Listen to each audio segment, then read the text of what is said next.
I'm on digital media, I'd say about more than 12 hours a day, really. I do find myself just feeling like I'm not connected at all if I don't check it every half hour. TV shows, movies, videos on YouTube, using social media platforms like TikTok and stuff like that.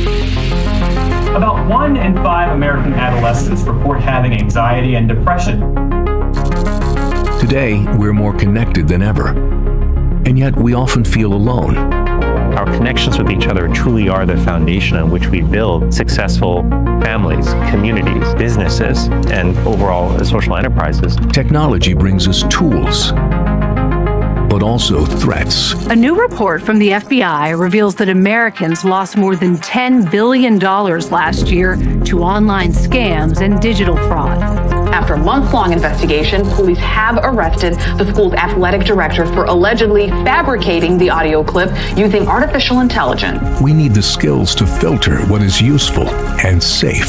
Social media has created the perfect storm. It's terrifying as a mother of a young girl. We're in the middle of a mental health crisis as it relates to our young people. The latest front in the battle against fake news, the classroom.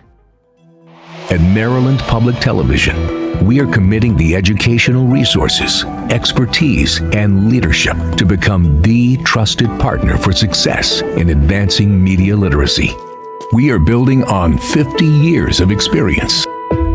Join us now as we take bold action for all Marylanders. MPT has long been a trusted educational partner and convener, which is why we are spearheading this effort. With your support, the Center is building a statewide network to advance media literacy, a hub for the well-being of all Marylanders. Media literacy is a critical issue affecting the citizens of our country, and the need for action is urgent.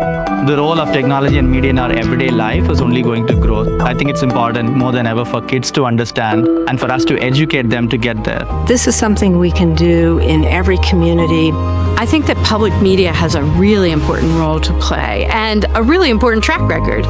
It's not too late, but we are in the crisis. We've got work to do. We've got work to do. Join us as we take bold action to shape the future for all Marylanders.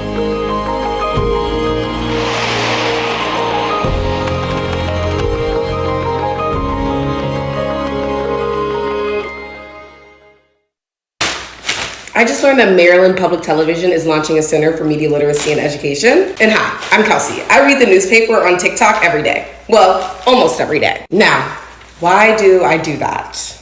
It's all about media literacy, news anxiety, and finding that natural sense of curiosity. I grew up reading the newspaper every morning, the Atlanta Journal-Constitution to be exact. Then I found myself in the middle of my graduate program knowing a lot about sociology, which is what I was studying. However, I knew so little about what was going on in the world. Yet, I spent a huge chunk of my time on social media, where I saw the news. When I saw it during my scroll, it was sandwiched in between a picture of a party on Friday night that I wasn't invited to, and an infographic about the way you should layer your skin routine. I saw the news, but I didn't really consume it. I also noticed all of this news I was consuming lived in this positive echo chamber of algorithms. My eyes would only read things that I showed my socials that I liked. And I didn't like that. So I went back to what I knew, the newspaper. I asked for a New York Times delivered to my front door every day for my birthday. And I did the duty of any member of Gen Z. I put my phone down and I recorded what I learned. I helped my audience annotate, find joy in new information, not guided by any algorithm, and reintroduce one of the most important and my favorite step of media literacy, curiosity. And it led me here to the launch of the one and only Maryland Center for Media Literacy and Education. Thank you for inviting me to your launch. Please welcome our MC, media literacy influencer, Kelsey Russell. Good morning, everybody. That's really cringy to watch yourself, I must say. But like my video said, I am so proud and happy to be with all of you at this launch of the Maryland Center for Media Literacy and Education. Literacy and media literacy has really been a passion of mine from a young age, probably before I even knew what it was. And I get to share important news stories and tips with my growing audience and community on TikTok, and now it's my job. And while I'm used to speaking through social media, it's great to be here in person and see faces with all of you all, and connect in our studio audience, and share this event with those of you joining through the MPT YouTube channel and website. So welcome, everybody. And today, you're going to get insights into the challenges and opportunities for media literacy in our digital age. And you'll get an inside look at why Maryland Public Television set up and stepped up to bring powerful community networks of educational resources to meet this moment. We'll hear from many different viewpoints, both in person and through videos. Which people working in government, education, and philanthropy, and students from middle school all the way through college. In fact, some of the students are here with us today in studio, so I must take a moment to shout them out. First, we have Patrice Pollock and students from Benjamin Tasker Middle School.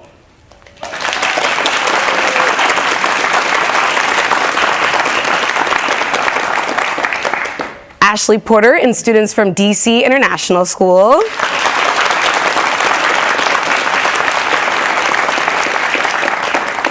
And Rick Boardman and students from Stevenson University.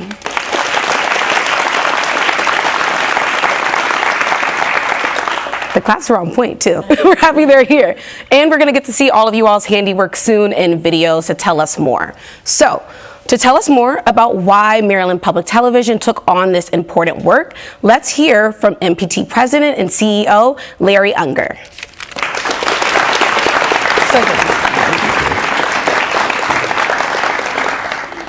Well, thank you, Kelsey, and good morning to everyone.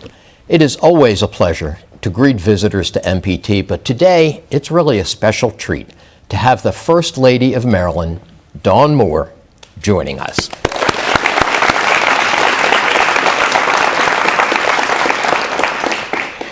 I also would like to welcome some other very special guests, which you'll all be hearing from in just a few moments.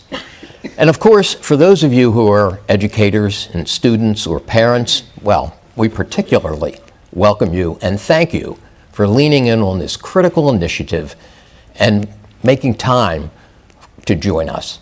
The issue at hand is, of course, the pervasive and often harmful effect of messages we all receive on our devices, including digital, social, and even conventional media, whether it's fake news, scams, or misinformation. These are ills that technology, with all its advantages, have laid on our doorsteps. Today, we launch an effort to reach our fellow citizens of all ages, to help them learn how to evaluate the information they receive and to make really informed choices. I think we would all agree that media literacy is more important right now than ever before. So Maryland Public Television takes special pride in launching today the Maryland Center for Media Literacy and Education. I'd like to reflect just for a moment on the immense power of media. We can agree it can educate, it can entertain, and it can enrich our lives. But it can also influence in some unhealthy ways. It can undermine social cohesion and impede civil discourse. We've all witnessed that, so please give your attention to our guests who will share their expertise in helping us navigate today's digital media landscape. This important work is at the heart of the Maryland Center for Media Literacy and Education. And with your help, the work starts today. Thank you for being here.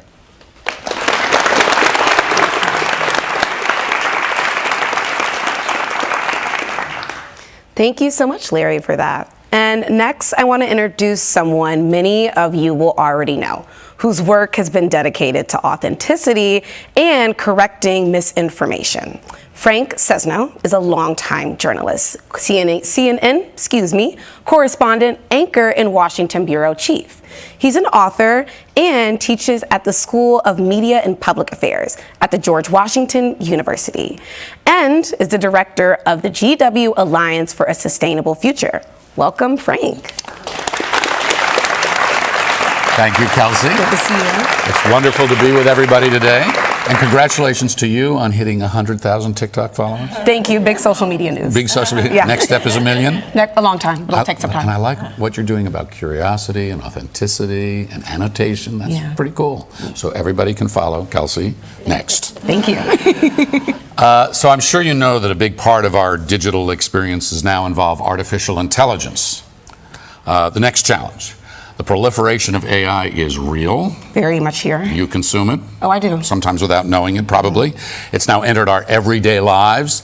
And oftentimes you can't tell the real from the fake.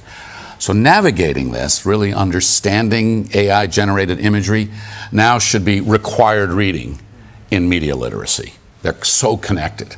So some examples, right, of AI.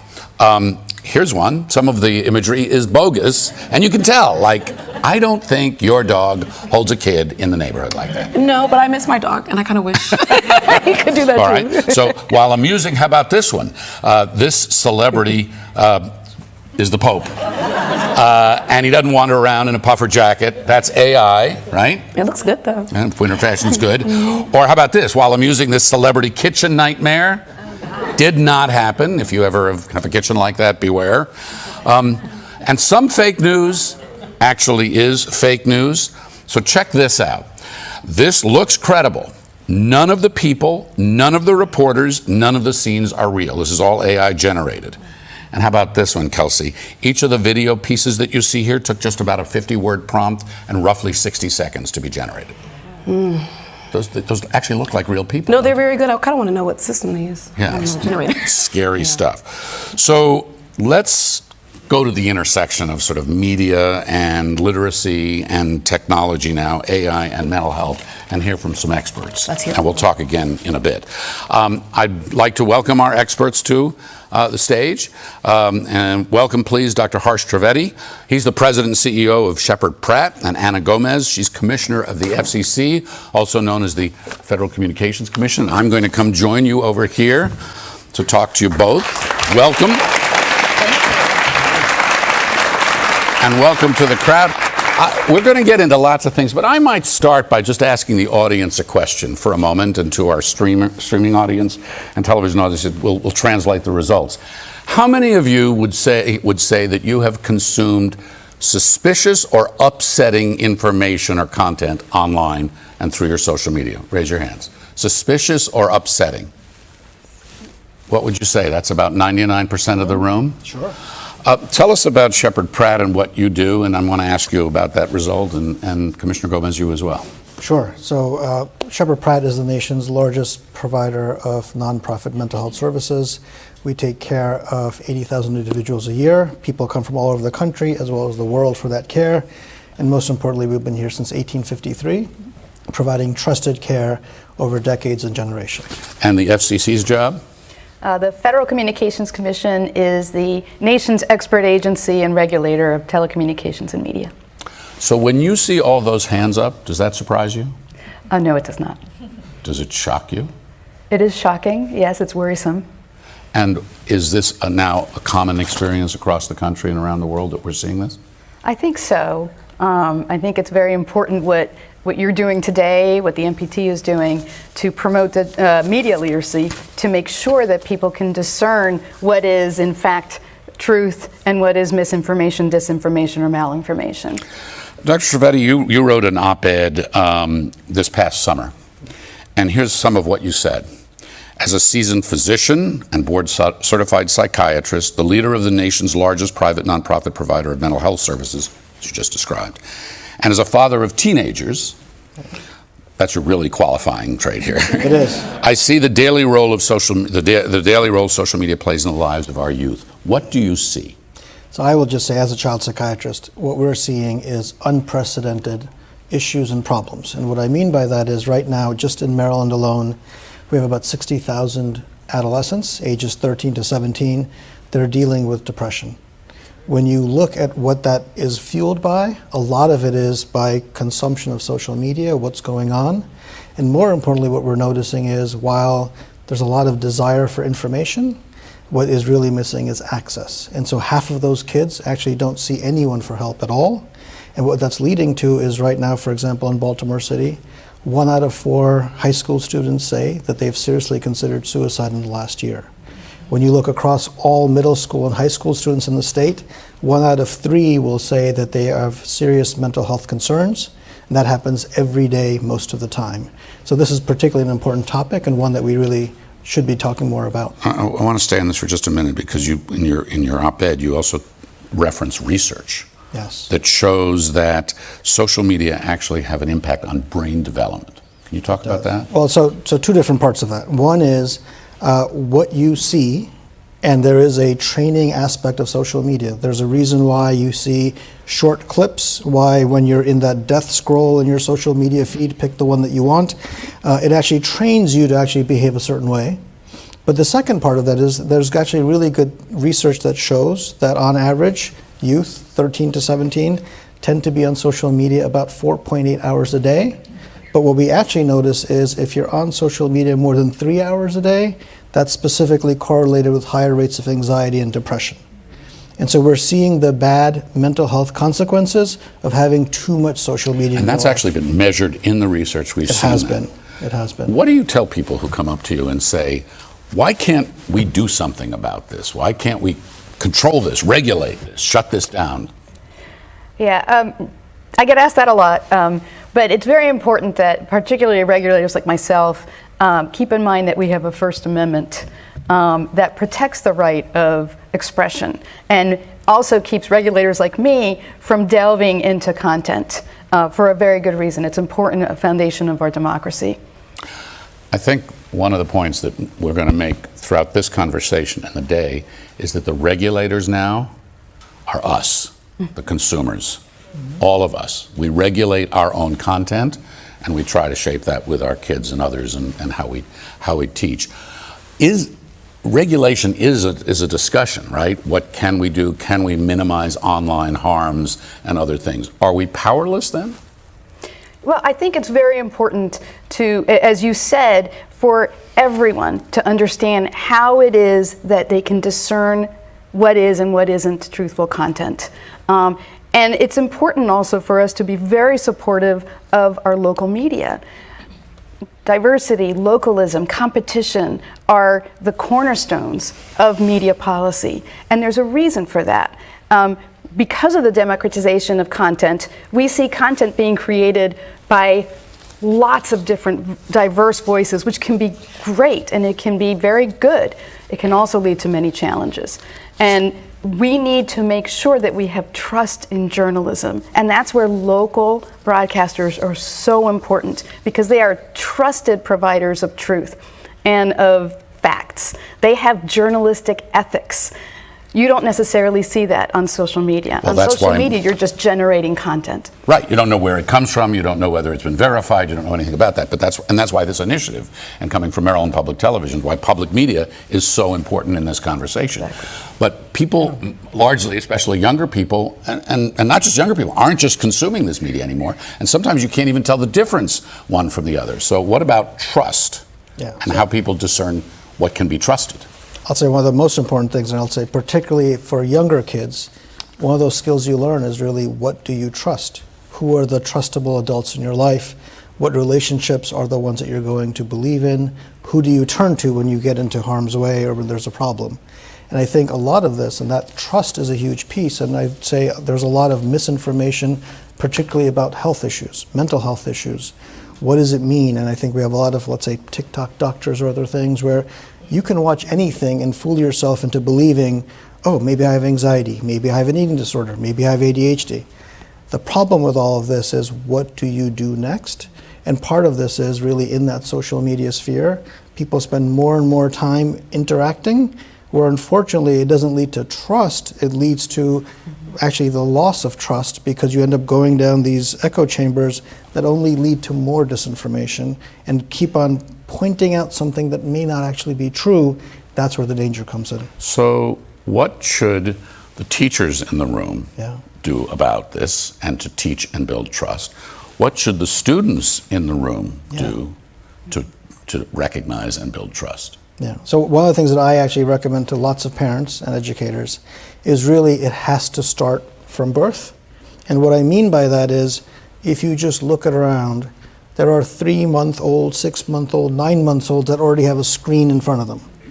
And what I will just say is one of the important things is we have to make better decisions as parents and adults in kids' lives. The other thing that I would very much say is, although we have not grown up in a generation where we had screens, the reality is we know what it means to be a good parent, a good role model, a good educator. And I think we have to take lessons of the past and apply them to now. How much screen time? When should kids have a screen? How are we using the technology really as an aid to teach as opposed to a babysitter? And I think those are tough conversations, but we have to ask some of those questions. Commissioner Gomez, what do you say to people when they come up and ask you those questions? Well, part of what I say is don't immediately retweet something or forward something when you see something outrageous.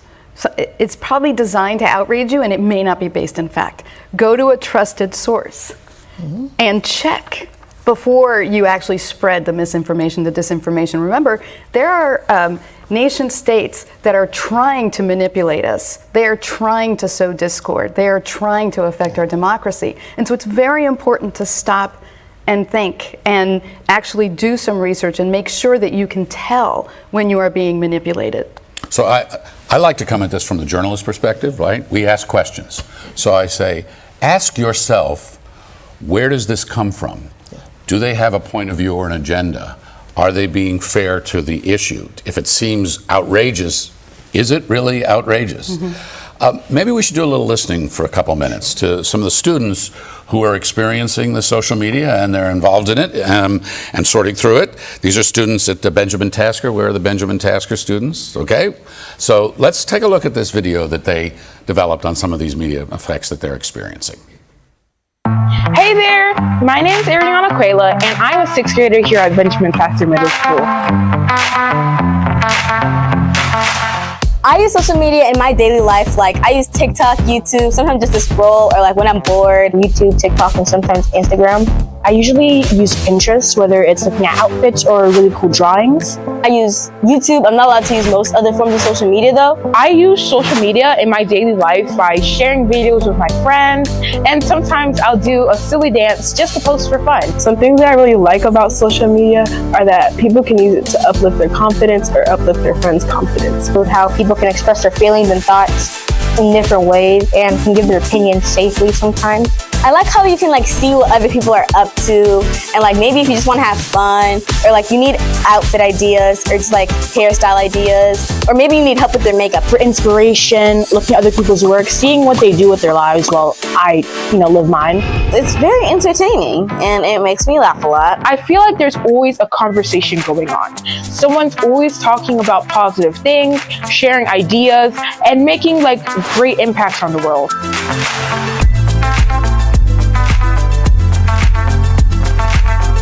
Don't get me wrong, social media can be kind of, you know what I mean. Some people use it for cyberbullying or just to be rude to people overall. We can be overly negative just because we see that there's a screen and no one can really see us. There can be, one, some very inappropriate posts, and two, it can be very negative and hurt people's feelings, and I just don't want that in the world.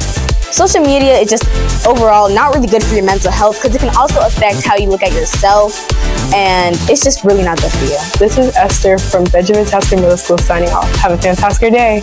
Have a fantastic day, everyone, and make better choices. Bye. All right, good job, Benjamin Tasker.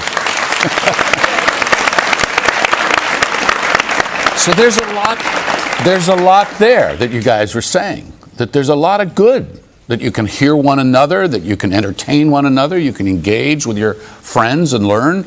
But there's also anxiety that comes from that because you can be looking over your shoulder and wondering and make good choices. So how do you react to what you just heard?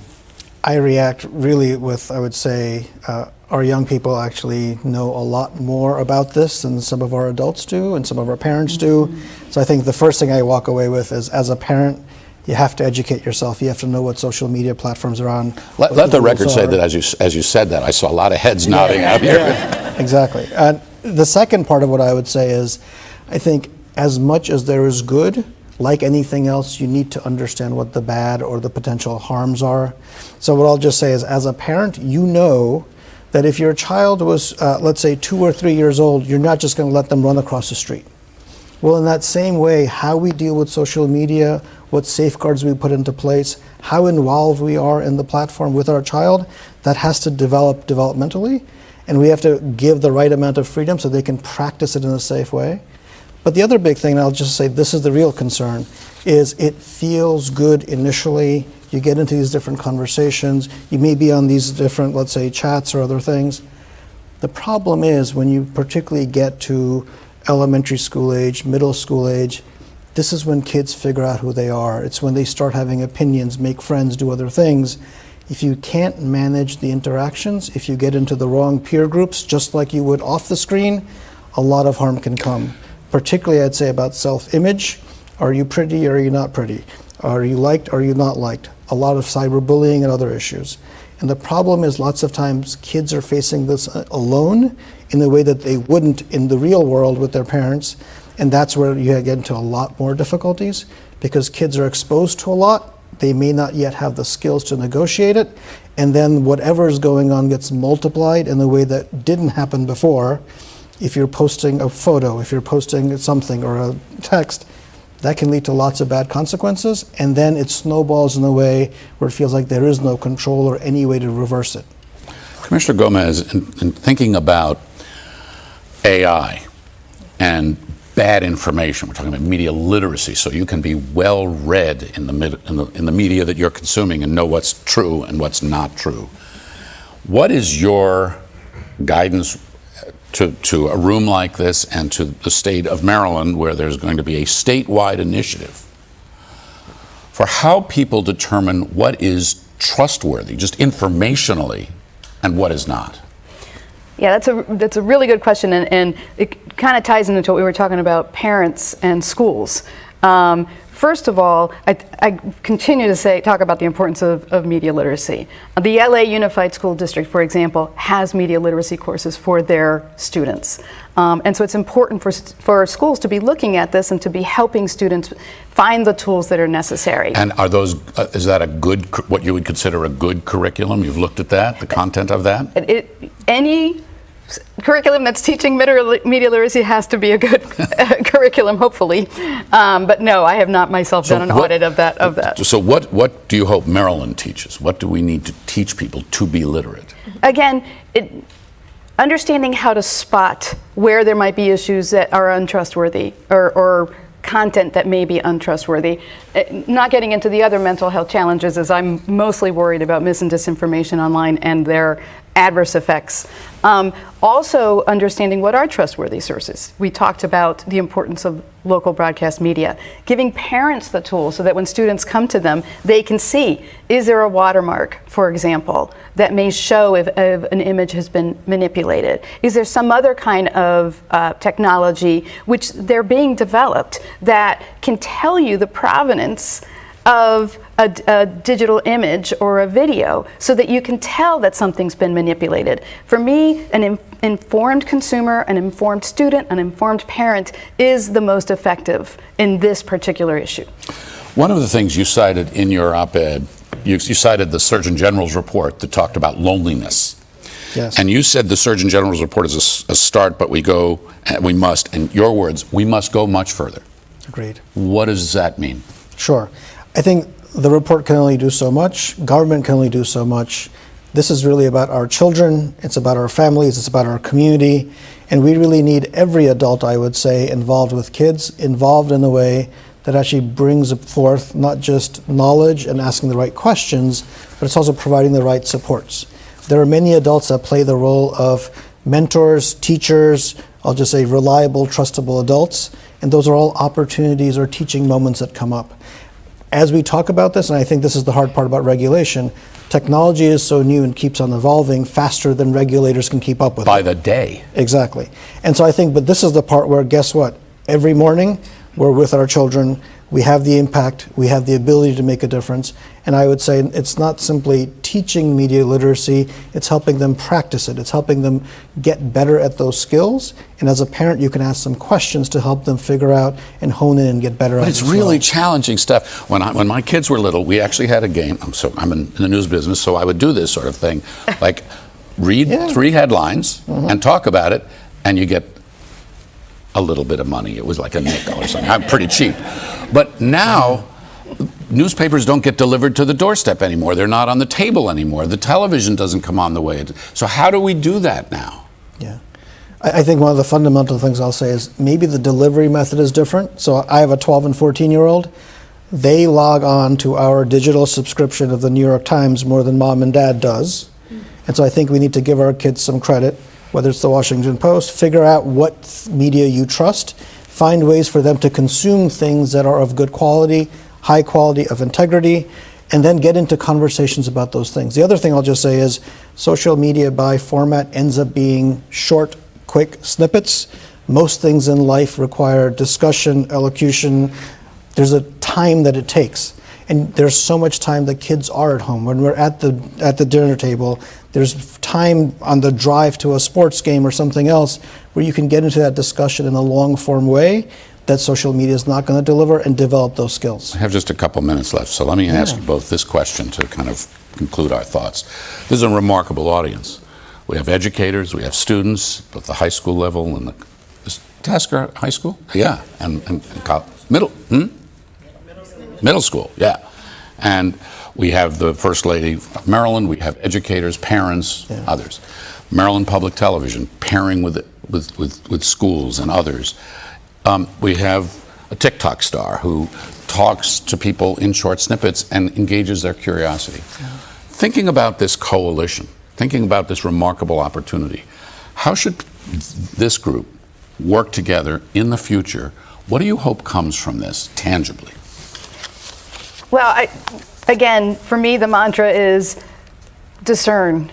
Find the discernment skills so that you know what you are consuming. It's so very important. Just like we take art appreciation classes in order to better appreciate the art that we are looking at, we should also have literacy so that we better discern what it is that we are consuming with all of this social media. I think it's really about making information accessible. I think one of the wonderful things that MPT does and this coalition can do is what are tangible things that come out that parents and kids can use today, educators can use that actually help to change the behavior. How do we get that average of 4.8 hours to go under 3 so we can actually impact mental health, that we can teach the right skills, and most importantly, grow meaningful adults. Okay, talking to the educators who are going to be in the classroom doing this, what are some tangible things that they should be teaching besides that? So time consumed is one. Time consumed on devices in general. Knowing how to get to primary sources, how to do that research, how to figure out what is true and what's not true. More importantly, I'll just say the classroom is a wonderful place to find people that don't share your views, to know how to have civil conversation, discourse, how to breed what is the right skills as they go into the workplace. And to the students in the room, what are some tangible things? I think the tangible things are how do you find out and work with people that are not like yourself or don't share the same opinions. It's about emotional regulation. How do you deal with something when it doesn't feel great? And how do you work through things that are difficult, disagreements? And most importantly, how do you build relationships when everyone doesn't exactly love the exact same things that you do? And I'm going to give the last word to the commissioner here. What gives you the most hope in this conversation and in this challenge? What gives me the most hope is this kind of conversation and how much we're seeing that people are becoming aware. Remember, this is a public safety issue. It's a mental health issue for sure, but also in times of emergencies, you really need to get information from trustworthy sources in order to react to those emergencies.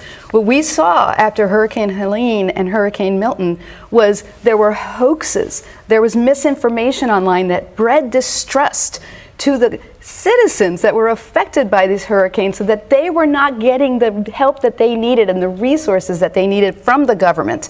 And the first responders were subject to threats because of these issues. So it's really important for all of us to be responsible citizens of this new media landscape. Words to heed.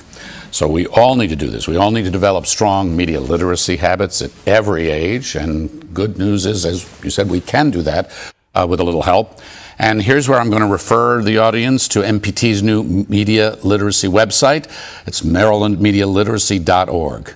You'll find all kinds of resources for different ages and topics to help you and your family navigate this issue. So thanks again to our guests. Appreciate it very much. Commissioner Gomez and Dr. Trivedi for your insights. Now let's hear from some others in our educator and student community about their experiences and observations. Take a look. I can't think of a more important time for us to be talking about media literacy. In order to survive in our world, we need factual information and we need to access information. Using TikTok, a lot of folks are using that as their Google search. When you are only getting information from one source, it lets you know how absolutely dangerous it is to not be well informed. When children are coming to our program and any early childhood program, we are the foundation. So we lay the beginning parts of education. So when we're using media for those things, we are getting them in the habit of being able to use it appropriately. We want to build that strong foundation. So media literacy is preparing the children, not just for today, for tomorrow, and having them to be lifelong learners. I use social media a lot, like a lot. I use social media every day, but not for too long. My screen time is 6 hours and 51 minutes. It's an hour and 20 minutes. 10 hours. According to the American Academy of Child and Adolescent Psychiatry, the average screen time for teenagers in the U.S. is 9 hours per day. We surveyed students from grades 7 through 12 at DC International School, and the average screen time there is 6 hours per day. I would use social media a lot just to procrastinate and not do my work. One of the biggest impacts of social media is that students are provided an unrealistic expectation of life. According to the American Psychological Association, among teens with the highest social media usage, 41% rate their overall mental health as poor or very poor, compared to 23% of those with the lowest usage. Yeah, but I've definitely seen that when I am on social media more, I don't get my work done. I'll try to talk to my friends, but they'll just be on their phones, scrolling it, and I feel like it kind of cuts that interaction. COVID had a huge impact on that because that's where we were forced to live life at the time, and I think that created habits that made kids overly reliant upon the use of social media. I have a little timer on my Instagram, and then I push it back 5 minutes, and then I push it back another 5 minutes, but I'm trying.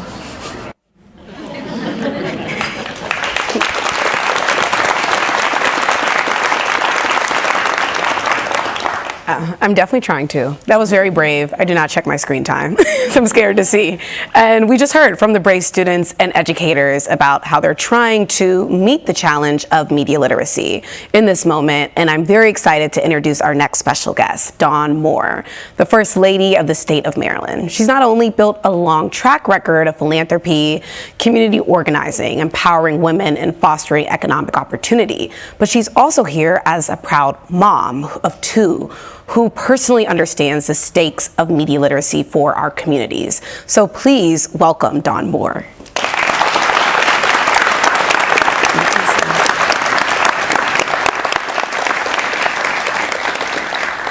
Hello, Maryland. I'm First Lady Dawn Moore, and I'm excited to celebrate the launch of the Maryland Center for Media Literacy and Education. I want to acknowledge the following individuals in the room. MPT President Larry Unger, MPT Vice President of Education Betsy Pasak, and MPT Executive Vice President and Station Manager Stephen Shupak. Thank you to everyone who has joined us in the studio and on the broadcast. I bring greetings from my husband, Wes Moore, the 63rd Governor of the state of Maryland.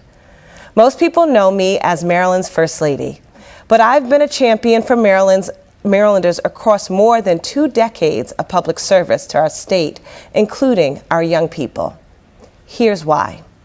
Our young people are our future. And we have a responsibility to secure our future by building strong citizens. That's why your work inspires me. For the past 55 years, Maryland Public Television has helped to build strong citizens from childhood to adulthood.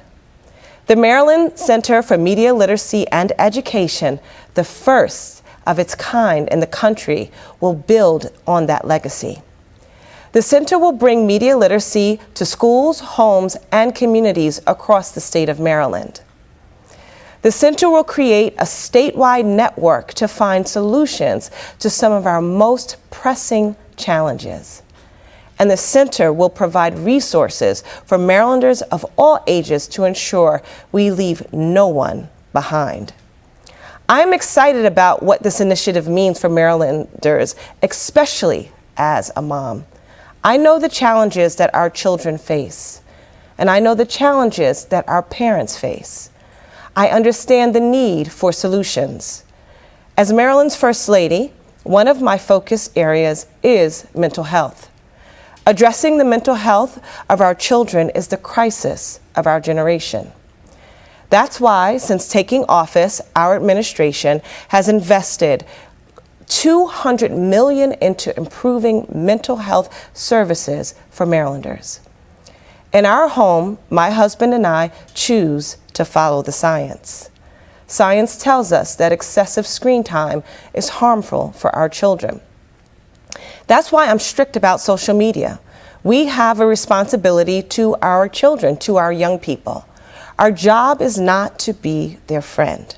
I'm sorry. Our job is to help them grow into responsible citizens who make the world more equitable and more just for all. Our job is to teach them how to think and not allow social media to teach them what to think. That is my commitment to my children, to the children of Maryland.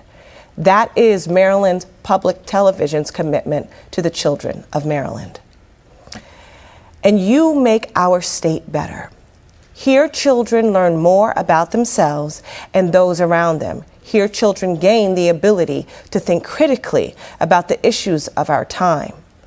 At a time when there is so much information out there, this initiative will help our children sift through what's true and what's not. And I'm proud that this new initiative will be a guiding light for both our kids and adults, from Western Maryland to the Eastern Shore. As First Lady, I've met with Marylanders in schools and communities all across the state. There's a lot of great work happening. There's exploration, there's innovation, and this center will coordinate and elevate these efforts. It will ensure that everyone from community elders to the students to teachers with us today has access to shared resources and shared solutions. This is about building community. This is about taking accountability. This is about securing Maryland's future. As First Lady, I will continue to work alongside every day to uplift the people of Maryland. One of the ways I'm doing that is by building a bigger table and inviting families to have a seat at that table. I chair the Foundation for the Preservation of Government House, which oversees the official residence of the First Family. Historically, the foundation has focused on the upkeep of the home. But we have expanded the work of the foundation to ensure Government House can be a place of community, innovation, and engagement. Last month, I hosted an interactive day of wellness for our young people at Government House in partnership with Care First. We invited young people from across the state who have been most impacted by the mental health crisis. We did yoga and meditation on the front lawn. We had panel conversations with students, healthcare providers, and educators. And our young people left equipped with resources to help them navigate the challenges they're facing. The issues we're up against are enormous. The stakes are high, and the path forward will be difficult. But we didn't raise our hand to serve because we thought it would be easy. We raised our hand to serve to make a difference.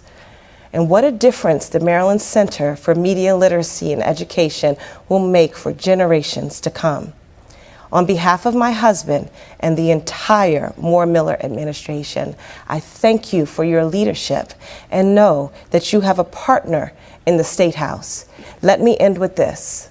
The Maryland Center for Media Literacy and Education is not just setting the tone for our state, it is setting the tone for our country. People across the country are asking how Maryland got this done. People across the country are asking how can they stand up their own center. Let us continue to support the work happening here at Maryland Public TV. It matters and it is necessary. And together we will leave no one behind. I thank you so much and congratulations.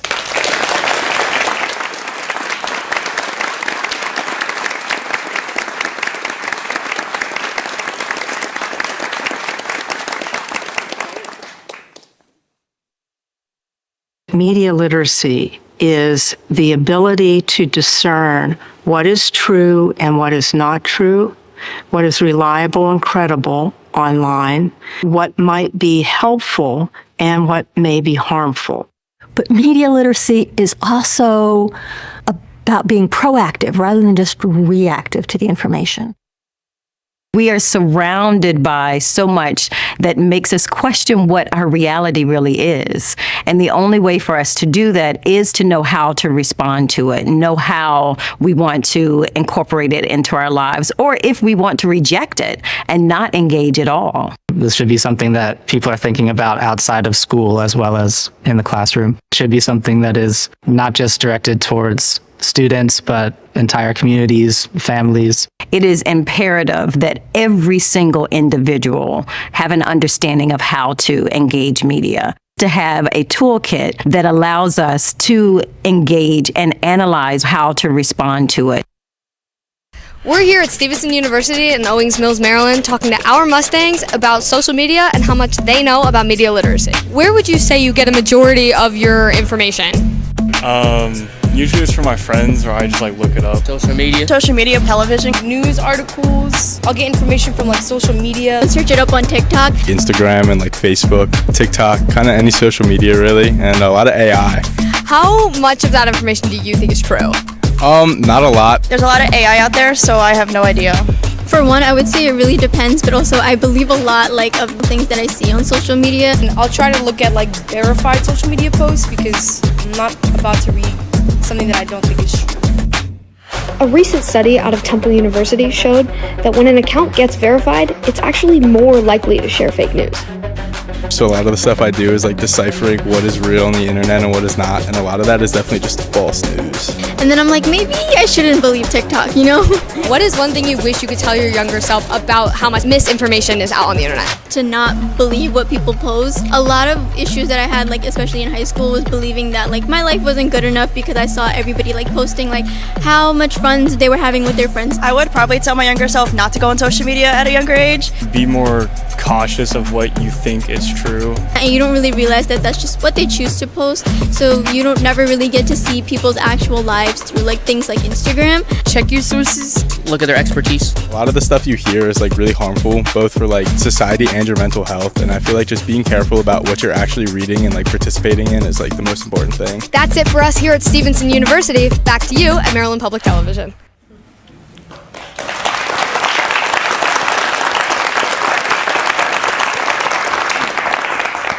That was a really good video. It was great. And I relate to everything from middle school to college and now. And we're here for public television. I grew up watching public television. I was a PBS girly, and education is at the heart of public media.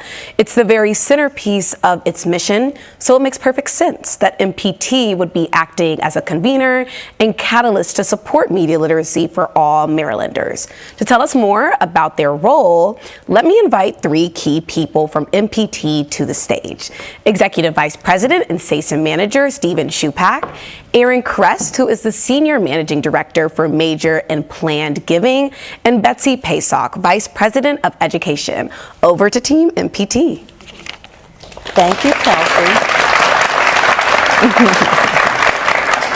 Thank you, Kelsey. MPT has been inspiring teaching and learning in Maryland in classrooms, and early learning centers for more than 50 years. As a trusted education partner, we've been at the forefront of innovation, creating opportunities that harness the extraordinary power of media to support rich instruction. Today, our role is expanding. As we witness the overwhelming influences from our busy digital lives, it has become urgent that we take action. And yes, we are responding by taking the lead in establishing the Maryland Center for Media Literacy and Education.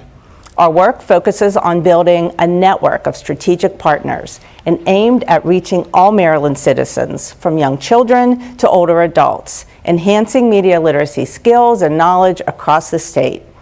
Our commitment includes raising awareness through comprehensive communications, messaging, and providing a robust online resource hub filled with tips, training, and toolkits designed to support all of you. Many of our partners are here today with us. We have state legislators, esteemed advisors, representatives from the State Office of Digital Equity, Maryland Libraries, and the Maryland State Department of Education, all who stand with us, committed to moving the needle in building a media literate Maryland. Stephen? Betsy, you and the team at the new center have already started this important work. My role is to enforce MPT's deep commitment to assisting all Marylanders in navigating our complex digital media lives. While communications advancements present many advantages and opportunities, they also introduce potential harms. That is why MPT is putting its full weight behind the Maryland Center for Media Literacy and Education. We are committed to investing our resources and prepared to drive this effort at every level of the station, ensuring that we equip our community with the necessary tools to discern and engage critically with today's media. And of course, we could not do this without support. We are so pleased to acknowledge a very special philanthropist today, Betsy Sherman and the Sherman Family Foundation.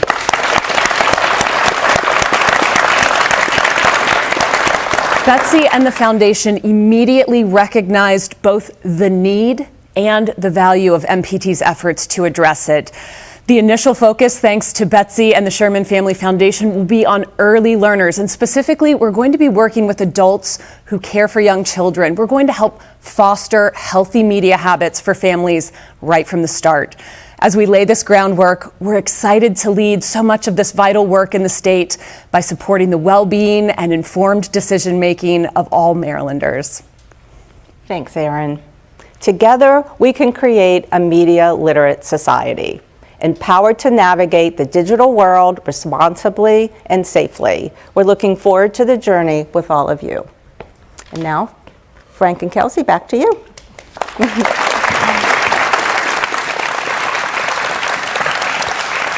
Thank you all. A lot of conversation here, a lot to absorb. A lot. I wish I had my pen on me.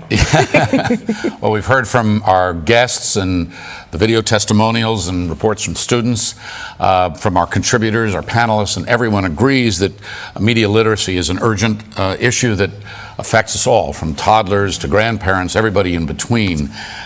Don't know about you, but I've learned a lot in this last hour about our challenges, that media literacy is an urgent issue for our well-being, our knowledge, but also our mental health, and where that goes. I would have to say, I'm happy we're all on the same page. That's probably the best thing about all of this. And that's why Maryland Public Television leadership is so critical. The Maryland Center for Media Literacy and Education will be here to support all of us with resources for families, parents, teachers, seniors, and Gen Zers like myself. And Frank, I'm curious. You do a lot. You teach, you live in the world. What are you going to take away to your students and just the world? To my students and to my 3-year-old grandson, right? Yeah. The stakes, this really matters. It affects us in many, many ways. The tools, there's a lot out there, and there's a lot of questions that we that we need to ask and answer.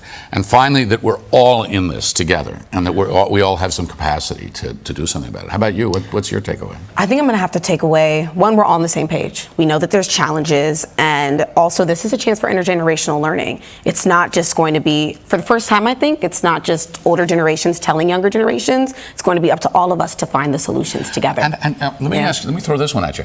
Okay, you have a social media audience. I do. Right, 100,000, right? Yeah. So how do you convey to them who are consuming information through you where the good stuff and the bad stuff is? First thing I say is I'm not a news authority, right? I am not a news channel. I am somebody that likes to share where to find good information. So the first thing I always say is ask why. Why are you reading it? Why did you come across it? And the other thing is, how does it make you feel? If information makes you feel icky, if it makes you feel a little too enraged, well, it shouldn't make you feel too mad, right? Information is just there to be communicated. So that's the second thing. And also always talk about it. Bring it to people, ask people you trust, what do they think, that they see the same thing? And if things aren't aligning, maybe let that source go. Yeah, and recognize the algorithms, recognize the AI, and recognize that you manage your technology, not the other way around. Say that again. That's a good one. That's a good one. That's a good one. I like that. All right, well, thanks to all who participated in our forum today. Those of you who are watching live stream, our studio audience, government, education leaders, everybody, students and faculty in particular. Special huge thanks to our panelists, Dr. Harsh Trivedi and Ana Gomez, Commissioner of the FCC. And Kelsey, it's been a show. It's been a show. It's been a show. And thanks to First Lady Dawn Moore of Maryland for taking the time to inspire us with her thoughts. It's just a start, too. It's just a start with all the issues that affect us. Yeah. I'm Frank Sesno. Thanks very much for joining us. And please go to the MarylandMediaLiteracy.org. Let me say that again, MarylandMediaLiteracy.org. To sign up, get involved. You'll find tips and resources to keep you safe, informed, proactive. I'm Frank Sesno. And I'm Kelsey Russell, and we're signing off from Maryland Public Television. Thank you.